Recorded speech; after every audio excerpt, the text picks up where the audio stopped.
again to Best and Marsh, the perfect match.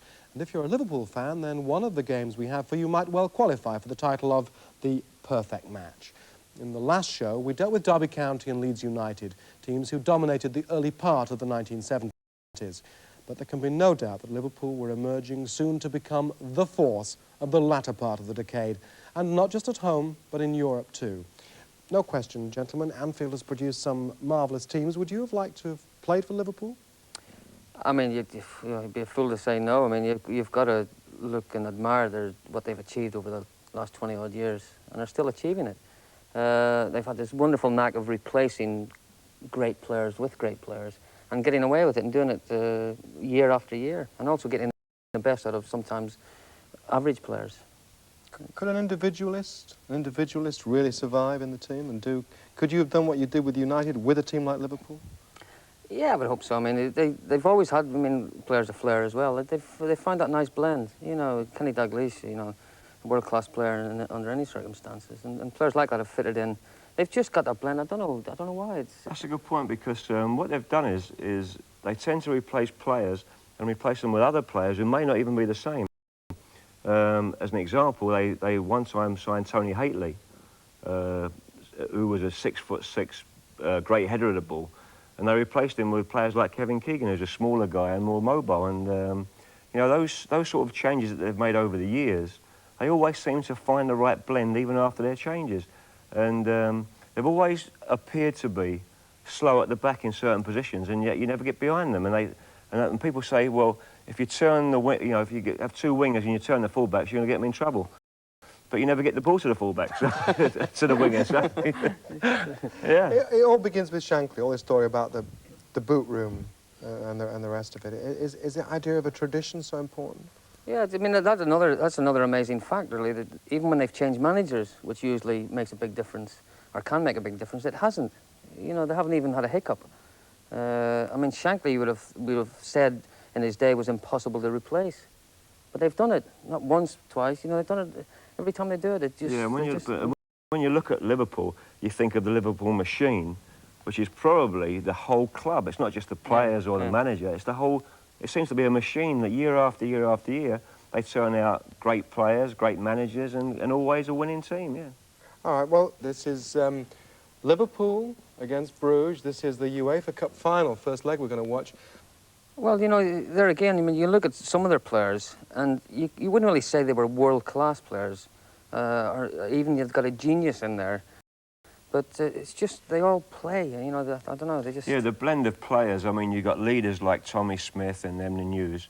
And you look at the back five players on that piece of paper, Smith, Thompson, Hughes, Neil, and if you like, Ray Kennedy. Yeah. You're looking at players that are not quick players particularly, and yet they never seem to be put in trouble somehow. Yeah. And the point to make of David Fairclough, not a super sub, on from the beginning of this game.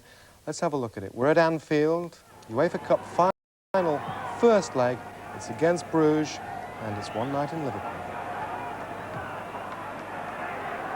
Over the heads of the defenders, and Lambert chasing and scoring! The delight on Lambert's face says it all. Nice jink, but it didn't work. Highway.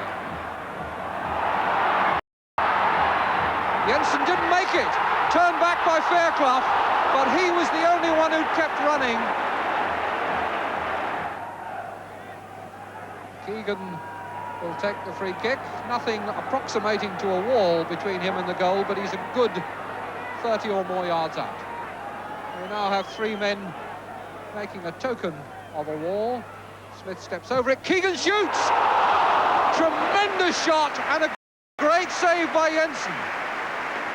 Lakens, Basteins, Lambert, turned by Lakens to De Kuba. De Kuba gets it back from Koos. Lambert, Koos, 2-0!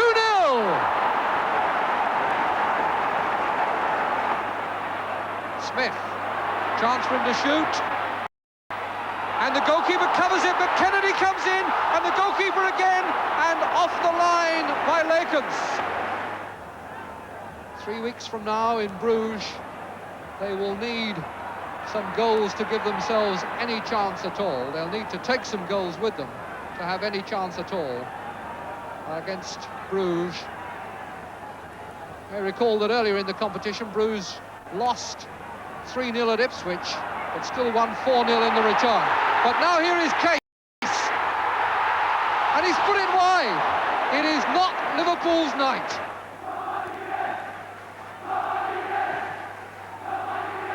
Stein's looking for Van Gogh, but didn't find it. Hughes.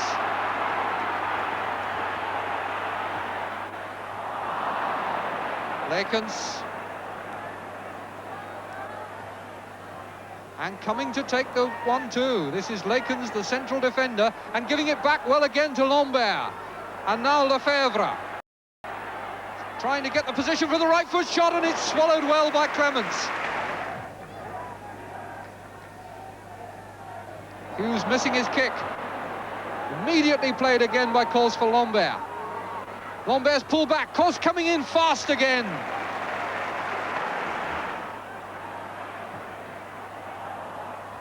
Keegan, his highway. Keegan again. Keegan's shot one-handed by the goalkeeper, and they've got it away. Lakens it was who flicked it up in the air. Now Case. And now Bruges have it under control again. Bastein's caught a little bit out of position by Keegan. Highway. Bringing in Kennedy. Great goal!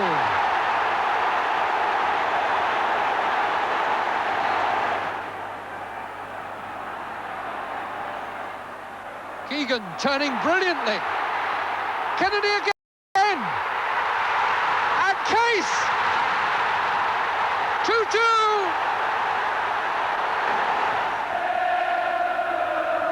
Not away by De Kuba. Highway. Going past Basteins. Penalty.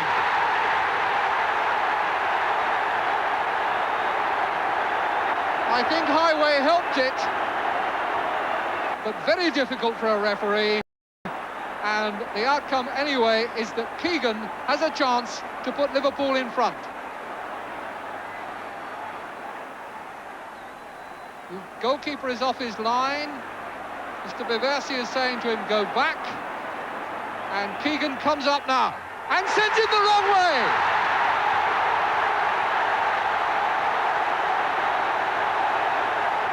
Three in 5 minutes, and Liverpool are in front. Lefebvre's glancing header, chased by Lambert, and Thompson runs it out of play. Less than 10 minutes to go now, and here's Van Gogh. Racing into the middle, angry that he didn't make more of it. Lefebvre. Referee checking his watch, and there is the final whistle at the end of one of the most exciting games in European competition that Anfield has ever seen. 12 consecutive seasons Liverpool have been in Europe, but they've had few games quite like this. Terrific game, gentlemen. Well, the other side weren't a bad side either, you know, but they made a mistake. They upset Liverpool. They scored first. You know what's amazing? It's amazing when you play at Anfield like that and they score a goal and you know that it's going towards the cup and the crowd starts singing. It's like wave after wave after wave, and I think that's a tremendous advantage that Liverpool have. People say that a crowd can do that. Is that true? Can it do that? I think the Liverpool crowd that George, don't you? Well, the way they play as well, I mean, and they've always played the same, you know. Like modern football, you see the, you know, 9 times out of 10, the goalkeeper gets the ball and it's whack. I mean, he smashes it as far as he can up the field. Liverpool have never played like that. That's a great point, because if you notice the way that Liverpool play, when Liverpool have a target man who's a big 6-foot player, they'll play a long ball. When they've got smaller players up front, they play out of the back. And the great thing about Liverpool is they adjust to what they have and who they're playing against, and that's why they're such a great team. Yeah, I have a friend of mine, talking about that as well, about the way they knock it about. I have a friend of mine, when we go to watch games or watch them on television, I have a bet with them every time we watch a game, either live or on TV, that the team that kicks off are going to lose the ball within 10 seconds. Well, that's absolutely true. I don't And know if most you... times I win. I think the other thing we have to say that Liverpool can do and did in that case is they can go away from home and they can draw and they can win in Europe. And in fact, they went away to Bruges, they drew the game in Bruges, they won that UEFA Cup. I mean, we were a little bit disparaging about Leeds and their 0-0 draws in another of these programmes, but the fact that Liverpool can go away from home and draw in Europe, is that good? That's good. Well, let me say this. If you can't really compare, in my view, you can't compare Liverpool to Leeds. Leeds were a team that would grind out wins. Liverpool will go and they'll beat you 1-0, but they'll also beat you 4, 5, 6-0. Yeah. And if you get behind at Anfield, 2 or 3, you know, it could be 8 or 9. You never know what it's going to be. They keep coming at you. Funny you should mention that. We've got a game, our second game of this show coming up. Liverpool versus Tottenham Hotspur. There's the teams, a few changes there. Number 11 for Liverpool. A man who's not out of the news these days, even. Yeah. You want to say anything about Mr... But the same... Come on, what do you want to say about Mr. Souness? No, I'll tell you, we were talking on an earlier programme, and Rod made the comment about the Leeds side when they were having a lot of success, that the team very rarely changed. Now, if you look at the Liverpool teams, from this era particularly, week after week after week, it was almost the same team. 1 or 2 changes maybe along the way, yeah, but right. they had nearly the same 8, 9, 10 players week after week, and that makes a big difference as well. But look at the Spurs team. Exactly. I mean, the Spurs team have got some tremendous players there in Glenn Hoddle and Ardiles. And, well, they just bought... I like Peter Taylor as well. I think they just bought Villa and Ardiles. This is the beginning of the English season after the World Cup. The 2 Argentinians had come in. So let's have a look at it. Well, if you don't know the score here, you would say that you'd never, in a million years... Yeah, you'd say it was going to be a close game, wouldn't you? Delia. Nab. Delia again. Naylor has taken the right touchline, nobody down the left, and Duncan is given onside and he's round Clements. Oh, what a very good save. That was desperate for Liverpool. That's a beautiful ball, and McDermott and Dalglish are there.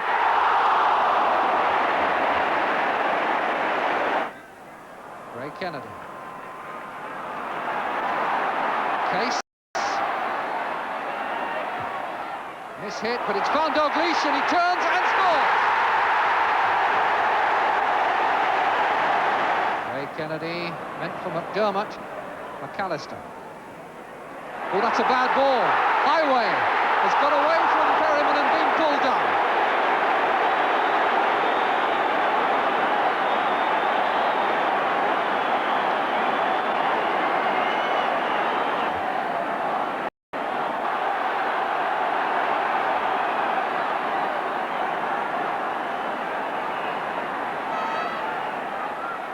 And still bent round the wall by Dalglish, by Highway, but a fine save by Danes. Dermott and Ray Kennedy up supporting Dalglish. Here's Dalglish now, and Lacey wondering how he's going to turn. Dermott put in by Highway. And the chest down by Perryman dropped nicely for Dalglish, and now Kennedy. Can he turn on it? Pulled it back for Case. Dalglish!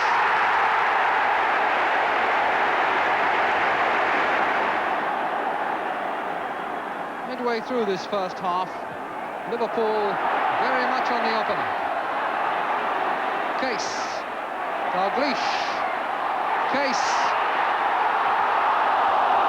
In all sorts of trouble, really, at 6s and 7s there.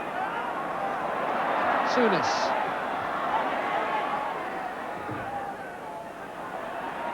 Dermott to Highway. Souness. Dalglish. Johnson is in the middle. Highway. Highway is through, and a great save by Danes.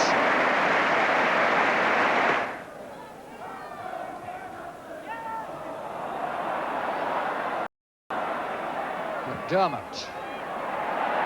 Kennedy at the far post, and in it goes. 3-0 before the half hour, and Liverpool so dominant going forward. It seems really to be simply a question of how many they'll score, but they do look a little bit fragile themselves at the back occasionally. There's a high foot there and an indirect free kick for Tottenham Hotspur.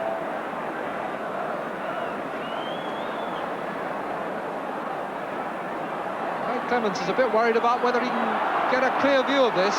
Hoddle standing over the ball, he rolls it for Taylor, and now Lacey, blocked by Souness, off the line by Ray Kennedy, and the danger passes. Neal, Johnson, Alan Kennedy.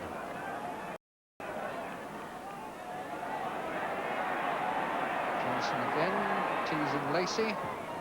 Crossing, the flick-back header by McDermott didn't carry through to Highway. Souness. Nice, neat turn. And a good ball out to Dalglish. He's got plenty of time to choose the spot for the cross. But McAllister cleared. Back in it'll go from Case, who can hit them. Good save by Danes. That one was on target from Jimmy Case. Hoddle to Duncan. Ardiles. Through ball. Ball nicely weighted for Hoddle. Hoddle tried to tow it over Ray Clements, and all he succeeded in doing was putting it to him chest high. Phil Thompson with Duncan coming on him.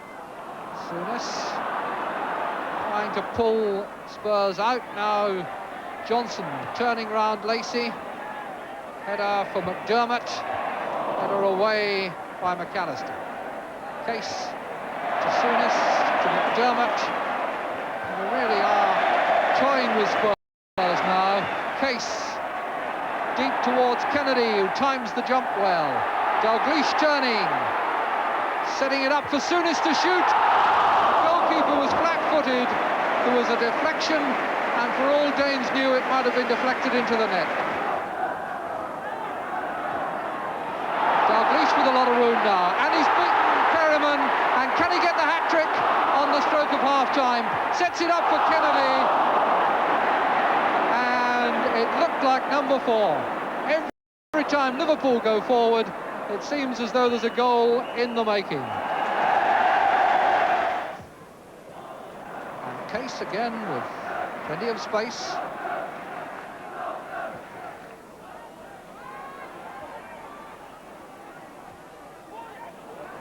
Ray Kennedy.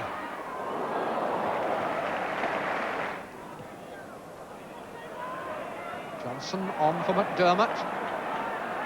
Ray Kennedy in the middle, the ball with Dalglish, and now Johnson, Souness, Dalglish did well to turn on the shot. Johnson, 4-0.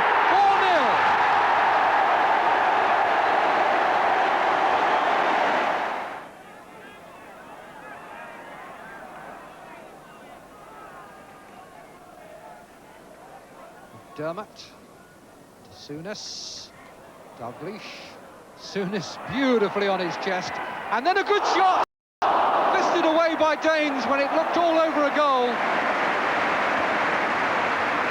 Souness, such skill there, beautifully taken on his chest, and the mark of the class player, the deliberation with which he picked off the shot and really tested Danes. Johnson's header. Phil Thompson was there, couldn't meet the deflection. Peter Taylor with just Villa to support him at the moment, and Case robbed him as clean as a whistle. And now here's Dalglish put away by Ray Kennedy. Dalglish for Johnson, number 5.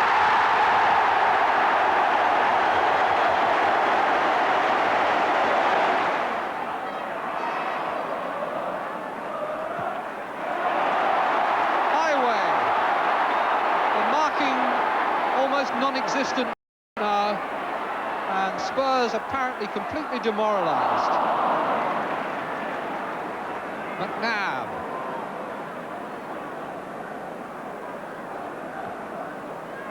And here's Duncan with Kennedy, with Clements coming right out and handling the ball 10 yards outside his area.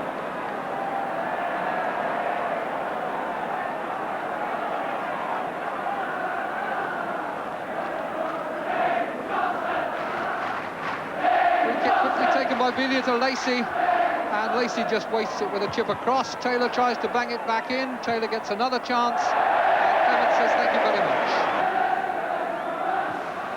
Highway to Souness. Chip in for Alan Kennedy. Gets a second chance and pulls it across for Johnson. Off the line brilliantly by Duncan. Now Highway. Can he get in on the scoring act? Penalty! And Duncan, having just saved Spurs a goal, looks now as though he's given away the sixth by bringing down Highway. Neil, it's to be then.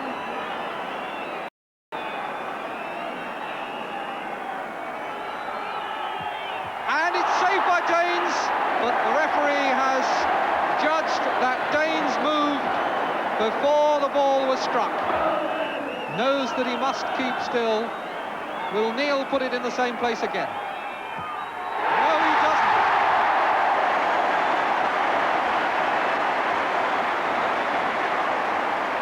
So that now is 6-0, and this is becoming a rout. Johnson, and Johnson the ball into acres of empty space for Highway, and Highway a brilliant crossback.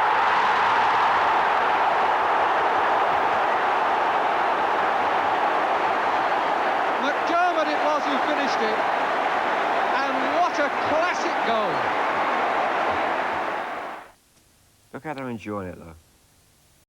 And look how you two are enjoying it, Yeah. wrapped in admiration Yeah. for that lot. That's classical stuff, that is. That's probably one of the best performances by a football team ever. Yeah, when you consider they're not playing against mugs, you know what I mean? But the thing is as well, that the Spurs side had some, you know, terrific players, but they can't get the ball. You can't play without the ball. You can't get it off Liverpool.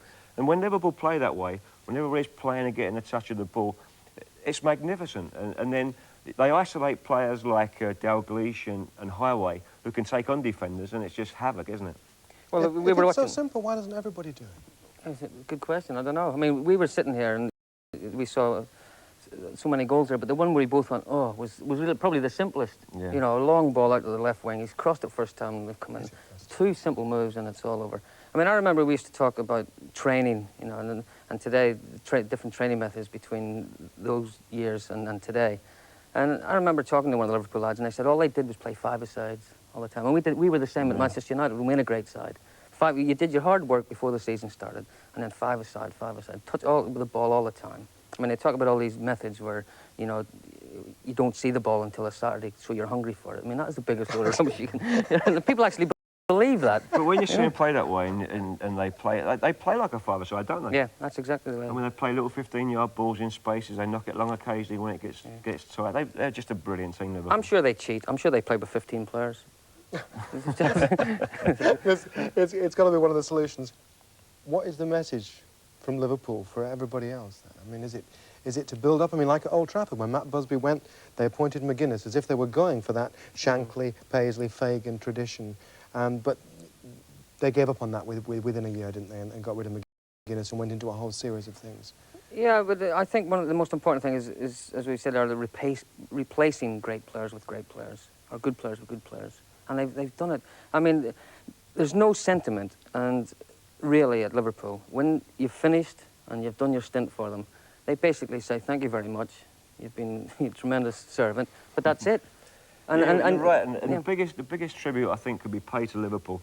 I went to watch them play at White Hart Lane against Spurs, at White Hart Lane, with Terry Venables one day. This was about 10 years ago, and we were watching from the stands. And Terry made a very, very good point. He said, and this was before he'd become a well-known manager, I think we were both still players then, he said that when Liverpool play the way they can play, you can't stop them. Nothing you can do can stop the Liverpool machine when they're on song, and that's the greatest tribute. He may have changed his mind now he's a great manager, but at that time, he made that statement, and I believe that. When Liverpool are playing on song, you just can't stop them. Would you have liked to play for them, Rodney? Well, I had the opportunity to play for them when I was 18 years old, and Bill Shankly came to Fulham at the time, and it was very close whether I went to Liverpool or not. I don't think I would have become a Liverpool player because I'm not of the Liverpool mentality in terms of the way they play. What do you mean? What do you mean? You can play, so you can score goals. What's your No, problem? I think I'm much too much of an individual player. I think I was. I wouldn't. I don't think I would have blended. Where I think that Jules would probably have been sensational there. Gentlemen, thank you very much. We'll go on discussing here whether these two sensational players would have made it or not have made it down the road on Merseyside. To you we say goodbye until next time. And,